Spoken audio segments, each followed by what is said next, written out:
Bien, on va maintenant s'intéresser à la partie du développement de l'activité qui se trouve en haut à gauche du dashboard. On va faire module après module, il y aura une vidéo par module. Le premier module qui m'intéresse, c'est celui qui s'appelle, Price Pilot, qui est le premier module que j'avais développé et qui va avoir 2 fonctions. La première, ça va être de calculer tes tarifs journaliers. Alors là, ça veut rien dire parce que j'ai tout réinitialisé, mais quand tu te connecteras la première fois, tu auras sans doute un message qui te demande de remplir ton profil pour pouvoir, faire en sorte que tu calcules automatiquement, le tarif journalier auquel tu devrais facturer tes clients sans perdre d'argent. Et la deuxième fonction dont on s'intéressera à laquelle on s'intéressera après, c'est la fonction des devis, qui est aussi quelque chose qui va s'automatiser en fonction du tarif journalier. Hem Pourquoi je dis: «Tu devrais avoir un message d'erreur», c'est parce qu'au moment où tu vas regarder cette vidéo, il va y avoir des évolutions, de développement sans aucun doute et donc du coup, actuellement, quand tu te connectes au départ, il y a un message qui te dit que ton profil n'a pas été rempli. Peut-être que je ferai évoluer la chose, et donc normalement, tu devrais avoir un message à peu près dans cette veine-là. Donc, pour modifier son profil ou créer son profil, on va devoir répondre à un ensemble de questions. C'est des questions qui sont assez simples, qui permettent simplement de calculer les différents, aspects, les différents paramètres pour pouvoir avoir un tarif qui soit viable pour toi. Donc, première chose, c'est le pays. Donc, en gros, c'est le pays où tu vas être, heu, résident, l'endroit où tu vas facturer le plus de clients. Ça ne veut pas dire que tu peux pas bosser dans le reste du monde. D'accord? Ensuite, le premier élément qui nous intéresse vraiment, c'est ton statut. Tu peux ne pas avoir de statut professionnel, heu, en fonction de l'endroit où tu te trouves, dans le monde, tu peux avoir besoin de monter une structure ou pas pour facturer, là, c'est pas mon sujet.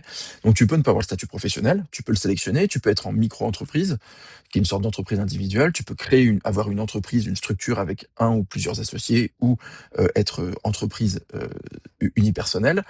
Tu peux être intermittent ou intermittente, artiste, auteur, ou un autre statut métier qui te permet de facturer. Les auteurs peuvent par exemple faire des factures avec des histoires de droits d'auteur, donc c'est possible. Une association ou un collectif, ça on en voit beaucoup dans les gens qui utilisent Film Rébellion Studio, c'est des personnes qui soit ont monté une structure associative, soit qui n'ont pas monté de structure mais qui se réunissent en groupe, qui ont créé un collectif pour pouvoir créer. Si jamais tu n'entres dans aucune de ces cases, tu peux choisir autre. Si jamais il y a vraiment quelque chose qui te semble manquer, n'hésite pas à me contacter. Je me ferai un plaisir de rajouter ces éléments dans les futures mises à jour du logiciel. Donc moi, je suis une société, j'ai laissé une société.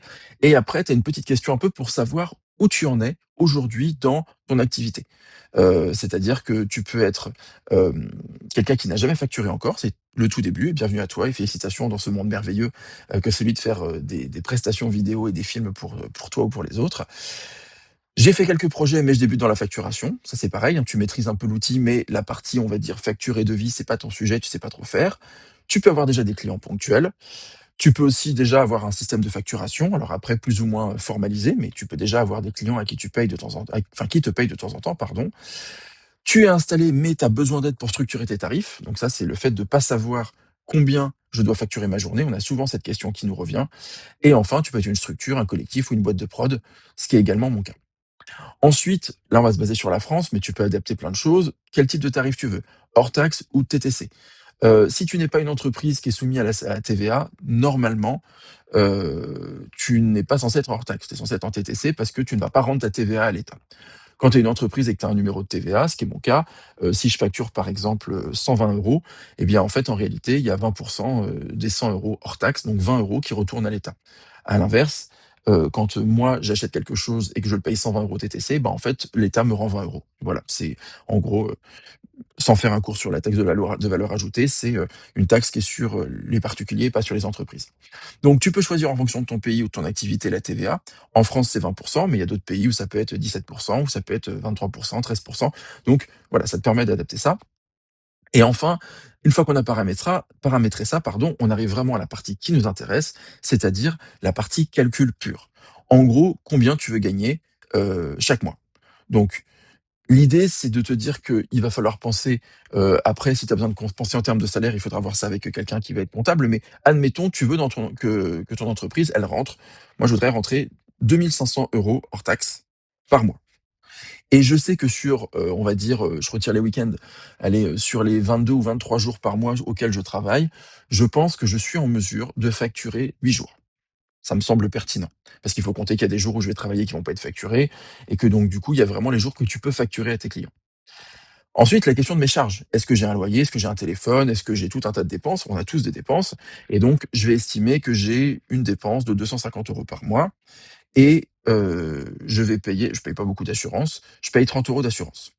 Je peux ajouter des abonnements mensuels. Si par exemple tu étais abonné à Film Rébellion Premium, tu pourrais mettre ton abonnement, ou si tu des logiciels de montage ou de gestion graphique, hein. En général, il y a des gens qui font la suite Adobe ou des suites chez Apple. Eh bien, on va avoir un abonnement mensuel qu'on va établir à 50 €. Est-ce que j'ai des frais techniques et du matériel? Donc du coup, ça, c'est l'amortissement du matériel. D'ailleurs, je vais corriger ce petit bug. Sans doute, si tu ne l'auras plus, mais le petit cadre qui est écrasé. Donc, admettons, j'ai un matériel que j'ai acheté, 1 000 €, que j'amortis sur 5 ans, donc ça fait 200 € par an. Hem Et donc du coup, je vais diviser 200 par 12, on va dire par 10. On va faire ça à la hache. Ça veut dire qu'en gros, j'ai peut-être 18 € d'amortissement par mois de matériel. Que les choses soient claires, tu es pas obligé de faire tout ça. Tu peux tout à fait ne pas avoir de matériel. Tu peux très bien décider que ton matériel, tu n'as pas de frais techniques mensuels et cetera. Tu laisses à ce moment-là à 0. Et enfin, ça c'est intéressant, c'est ta marge de sécurité. En gros, c'est qu'est-ce qu'on fait en cas de coup dur? Si jamais je me retrouve avec un besoin particulier ou que je me retrouve à pas avoir mes 8 jours facturés, combien est-ce que je veux marger pour être sûr d'avoir un petit peu de réserve? Moi, je recommande en général de faire entre 5 et 10. On va dire que je vais prendre 7 de marge. Et donc là, je vais enregistrer mon profil et automatiquement, je vais avoir un tarif journalier qui va apparaître. Et en fait, ce premier outil, cette première chose, elle te permet de voir ta valeur travail. C'est-à-dire que ça te permet, toi, de voir combien tu devrais facturer par jour. C'est-à-dire qu'on a souvent tendance, quand on monte un projet de faire des films, quand on est une structure ou quand on est seul, on se dit, ah là là, bon, bah, je vais te prendre, non, mais pour le projet, je te prends 150 €. Mais 150 €, ça te paye pas, ça te fait pas bouffer. C'est-à-dire qu'après, tu te retrouves à galérer et les gens, ils ont un produit de qualité. Donc, en fonction de tes besoins et de tes dépenses, c'est pertinent de se dire que tu as besoin de pouvoir facturer un vrai montant. On va avoir 3 montants, c'est-à-dire que c'est le montant recommandé. En gros, c'est ton tarif jour. Combien par jour, toi, tu comptes, heu, combien tu devrais facturer pour que ce soit rentable? C'est une vraie question, c'est-à-dire que tu te dis: «Bah, très bien, moi, je suis avec cette envie d'avoir 2 500 €, de payer mes frais et cetera et cetera». Et bien, du coup, il faudrait facturer 710 € par jour. Il y a des projets qui sont des projets qui vont avoir peu d'économies, mais où il y a quand même un peu de la production. Les petits clips produits, et cetera. Je parle pas des gens qui produisent tout seuls, où là, tu peux décider de soutenir un projet en bossant gratuitement, mais ça te regarde. Mais tu vas avoir des projets qui vont être, des productions qui te disent qu'elles ont pas beaucoup de moyens. Et ben, à ce moment-là, ça, c'est ton tarif journalier. Voilà. C'est le tarif sous lequel tu risques de te fragiliser. Ça veut dire qu'en demander moins que ça par jour, tu peux te retrouver dans la merde un petit peu plus tard. Enfin, tu vas avoir les tarifs confortables. En gros, c'est juste encore une fois un guide, hein, tu peux demander plus, mais tu peux très bien dire: «OK, là je bosse pour une grosse marque, je sais que cette marque, elle a de l'argent, je sais que le travail de qualité que je vais utiliser va leur permettre de rentrer de l'argent, que ça va être beaucoup diffusé. Je peux leur demander 890 par jour, je peux leur demander 900, je peux leur demander 1000». Après ça, c'est vraiment une question qui, te regarde, mais ça te permet d'avoir une vue immédiate sur quelle est la valeur de ton travail en fonction de tes besoins? Et si jamais à un moment, tu as besoin d'augmenter tes coûts ou je sais pas, de les diminuer, admettons finalement tu te rends compte que tu as pas besoin de 2 500 et qu'en réalité 2 000 ça marche très bien, et ben, on va avoir une évolution sur le tarif qui sera recalculée. Voilà. Après, si j'ai un conseil à te donner, ne baisse pas tes prix. De manière générale, le coût de la vie augmente, donc fais en sorte de garder tes prix. Hem, Ensuite, il y a un autre élément qui est important et ça va être pour la partie devis, ça va être d'inclure les informations de ta structure. Alors, ton nom et ton prénom à toi, le nom de ta structure, d'ailleurs c'est pas studio, mais c'est studio, là, hop, ton email auquel tes clients te contacteront, ton numéro de téléphone, ton adresse que tu vas faire ici, et après si tu as, et c'est pas obligé, un numéro de SIRET, c'est-à-dire un numéro d'entreprise, sache que tu peux avoir des numéros de SIRET pour une association. Une association peut demander un numéro de SIRET, c'est tout à fait possible. Fais juste attention, une association en France, elle est censée être à but non lucratif, donc l'argent que tu rentres doit être dépensé, tu peux pas faire de bénéfices. Un numéro de TVA, si jamais tu en as un. Toutes ces choses-là, si jamais tu en as, tu sauras où les remplir. Si tu en as pas, ne te pose pas la question, ça veut dire que tu es pas concerné. Il y a un petit texte qui est généré, qui sont des éléments par défaut. Voilà. Donc un devis valable selon la date indiquée, acompte possible sur la validation du projet. Tu peux demander un acompte, tu peux le préciser. Le solde est dû à la livraison finale. Tu peux très bien dire 30 d'acompte à la validation du devis, etc. Et tu peux avoir des validations de type que les frais non prévus au devis initial peuvent faire l'objet d'une facturation complémentaire. Genre, le client te dit, je voulais faire un film pour les réseaux sociaux, et il voit tes images, il dit, bah finalement, ça serait bien que tu me fasses un deuxième film ou que le film réseaux sociaux, ça devienne un film de télévision. Et bah, à ce moment-là, il faut refacturer tes prestations.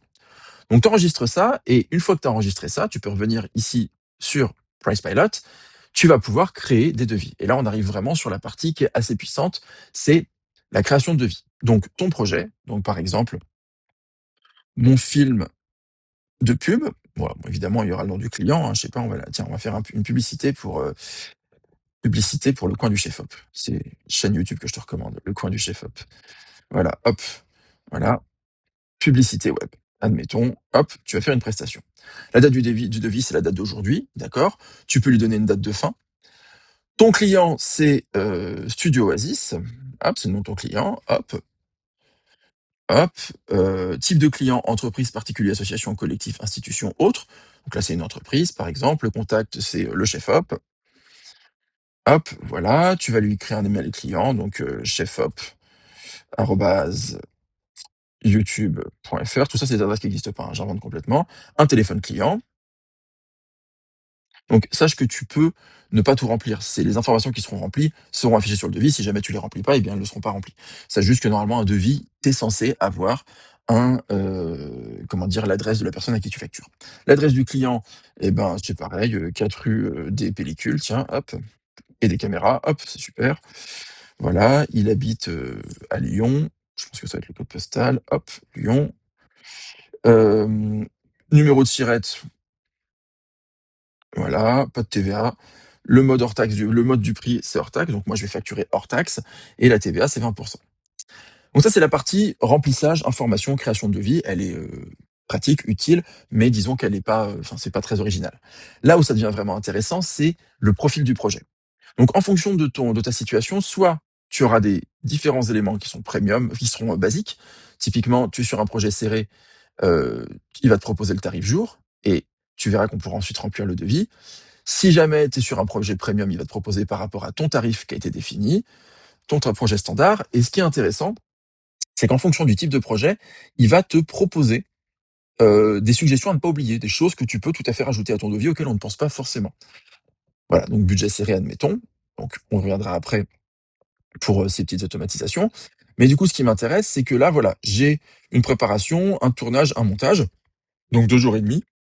Eh bien, je peux très bien décider de cliquer sur appliquer aux lignes au jour. Et du coup, automatiquement, toutes les lignes où il y a unité jour, tu verras qu'il y a d'autres unités, on va y revenir, eh bien, tu vas pouvoir facturer. Automatiquement, ça va remplir en fonction de ta demande. Ce n'est pas une obligation. Si jamais tu souhaites avoir un tarif plus élevé, tu peux tout à fait le faire. Je reviens juste sur cette partie-là, c'est qu'en fait, si jamais tu es en premium, tu vas avoir accès à tout un tas de domaines qui vont être de types de profils qui vont être pré-générés. Tu fais une interview corporate, il va te dire voilà ce que tu devrais facturer. Donc là, il fait un tarif qui s'adapte à ton tarif jour. Vidéo pour une PME, c'est ce prix-là. Publicité premium, il va te dire facture tant. D'accord? Si jamais tu fais un court-métrage autoproduit, bah non, tu vas pas beaucoup demander, même s'il faut que tu demandes quand même pour amortir. Court-métrage avec une production structurée, tu vas avoir un tarif entre deux. L'idée, c'est qu'à chaque fois, tu peux appliquer ce tarif. Encore une fois, c'est uniquement un guide, ce n'est pas une obligation, mais ça te permet de créer des profils qui vont être adaptés au projet qu'on vient te commander. Donc, une fois qu'on a fait ça, par exemple, on est sur un court-métrage production structurée. Admettons, tu es, heu la personne qui va faire l'image, directeur ou directrice de la photographie. Cette préparation, alors c'est bien la prépa, mais la prépa, c'est un terme qui veut pas dire grand-chose, en fait. C'est un peu une journée de comment dire? D'essais de matériel et cetera. Bon, on va mettre une journée, mais moi, je sais que je vais travailler sur le découpage technique. Et ben, le découpage technique, ça me prend 2 jours. Hop, voilà. Par contre, comme je suis pas en tournage, je peux très bien décider de faire un tarif, comment dire, au forfait. Je vais dire, hop, je vais faire un forfait et pour le découpage technique, 600 €. Même si, en réalité, il vaut mieux penser en termes de jours que tu vas facturer, plutôt qu'en termes de forfait. Le forfait, c'est plutôt si tu as un client qui est un peu serré et qui te dit, bah, je voudrais que tu me fasses un film, mais j'ai que 2 000 €. C'est à toi de voir si tu acceptes. Et à ce moment-là, tu dis réalisation d'un film. Donc, tu mets, hop, création d'un film publicitaire. Hop, tu as un forfait à 1 500 € et ce sera sans doute la seule ligne que tu auras sur ton devis. Voilà. Après, tu as plein d'autres choses qui existent, c'est-à-dire que tu peux faire des tas d'éléments. Alors, par exemple, de location de matériel, storyboard, repérage. Hem, Par exemple, tu factures ton tournage. Ton tournage, tu sais qu'il va durer 3 jours. D'accord? Il est au tarif jour automatiquement. Tu peux aussi facturer à l'heure, tu peux facturer au forfait, on l'a vu, et puis tu peux facturer, par exemple, admettons, les repérages. Alors, repérage, on va dire que ça, c'est un truc que tu vas facturer au kilomètre. Et je dis, j'ai 150 kilomètres et tu fais un tarif au kilomètre. En fait, si tu veux, je te permets d'avoir finalement la possibilité de créer ton devis comme tu veux. Il y a des guides. Si jamais tu es sur d'autres projets, tu vas avoir d'autres propositions. Par exemple, il te dit: «Alors pour la livraison, export vertical», ça c'est un tarif, d'accord? Pour faire une vidéo verticale, ça va être, 300 €. Pour faire une version horizontale, ça va être 300 €. Et puis après, tu vas dire que pour les sous-titres, ça va être, sur, sur comment dire? Sur, l'ensemble des vidéos, le forfait sous-titres, c'est 150 €. Bref, tu établis ton devis en fonction de tes besoins. Tu peux mettre des notes visibles, par exemple, paiement d'un acompte de 25 ou 30 à l'acceptation du devis, acceptation du devis, hop. Et l'autre chose qui est intéressante, c'est que tu vas avoir des notes internes. Ça, c'est des choses qui n'apparaîtront pas sur ton devis, mais par exemple, vérifier, hem, vérifier, qu'est-ce qu'on pourrait dire? Ses films précédents, tiens, ou ses projets précédents. En gros, tu veux bosser pour quelqu'un et tu veux regarder un petit peu ce qu'il en est quand même, voir, dans quel projet tu t'engages. Donc une fois que tu as fait ça, une fois que tu as établi tout ça, tiens, j'insiste juste sur le fait que tu as ça qui est frais de production, qui est un moyen aussi pour toi de faire rentrer des sous si à un moment tu considères que ton projet, tu le factures pas assez. Frais de production, c'est un peu un motif tiroir pour pouvoir mettre des choses dedans et pouvoir financer, enfin, en tout cas, faire, valoriser ton travail. Je vais cliquer sur créer le devis et donc là, mon devis, il est là, d'accord? Donc j'ai mon tarif qui est ici sur contenu réseaux sociaux. Je me rends compte que j'ai fait: «Tiens, tarif recommandé 600 par jour», mais en fait, ici, quand je l'ai fait, je l'ai pas mis à jour sur les tarifs jours, ici. Je me rends compte que là, ce truc-là, il est encore à l'ancien tarif. Pas de problème, j'ai modifié, je clique sur 600, j'enregistre les modifications et maintenant je suis raccord. Donc, j'ai mon pardon, ma position à moi, mon statut, j'ai mon client, j'ai mon tarif recommandé, j'ai un devis avec un total hors taxe et un total TTC. D'accord? On voit paiement d'un acompte à l'acceptation du devis, mes notes internes, qui sont pour moi les conditions de paiement qu'on a déjà mis. Donc toutes les informations, elles sont là. Mon devis, j'ai plusieurs possibilités ensuite. Je un petit résumé, son numéro de série. Donc chaque devis va avoir un numéro unique différent. Hem, la possibilité de le dupliquer, donc ça c'est pas très compliqué, on y reviendra après. La possibilité, de, le modifier, on vient de le voir, mais surtout la possibilité de lui mettre des tags. C'est-à-dire que si je retourne à la liste des devis, le coin du chef-op publicité web, c'est un brouillon. Si je veux le dupliquer, ça peut se faire ici si jamais je suis premium. Si j'ai besoin de le supprimer, ça se fait là. Si par exemple j'ai envoyé mon devis, d'accord?